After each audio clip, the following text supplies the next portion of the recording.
জানেন আগামী জাতীয় সংসদ নির্বাচন, এই নির্বাচনে আমাদের প্রার্থী মাসুদ রানা প্রধান ভাই জয়পুরহাট জেলায় বিগত 17 বছর আপনাদের ভাতের অধিকার, আপনাদের ভোটের অধিকার, আপনাদের কথা বলার অধিকার আদায়ের জন্য রাজপথে আন্দোলন সংগ্রাম করেছেন। তার বাবা ছিলেন জয়পুরহাট 1 আসনের সাবেক সংসদ সদস্য প্রার্থী, তিনিও আপনাদের জন্য রাজপথে বিগত হাসিনা সরকারের বিরুদ্ধে আন্দোলন সংগ্রাম করেছে, কষ্ট করেছেন। আমরাও কষ্ট করেছি।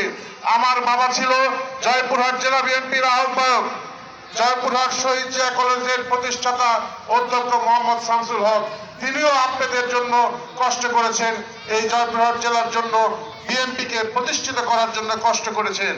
আমরা এতদিন কষ্ট করেছি আপনাদের জন্য, আর কিছুদিন কষ্ট করবেন আপনারা।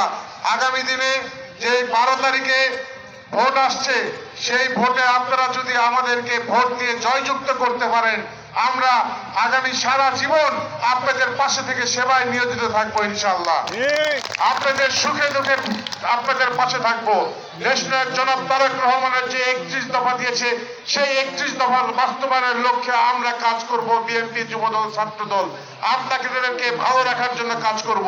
দেশনায়ক জনাব তারেক রহমান আপনাদের জন্য বিভিন্ন সুযোগ সুবিধার ব্যবস্থা করেছেন, যেমন আপনাদের জন্য কৃষি কার্ড ব্যবস্থা করেছেন, আপনাদের জন্য মা বোনদের জন্য ব্যবস্থা করেছেন ফ্যামিলি কার্ড, এবং সকলের জন্য ব্যবস্থা করেছেন স্বাস্থ্য সেবা নিশ্চিত করেছেন।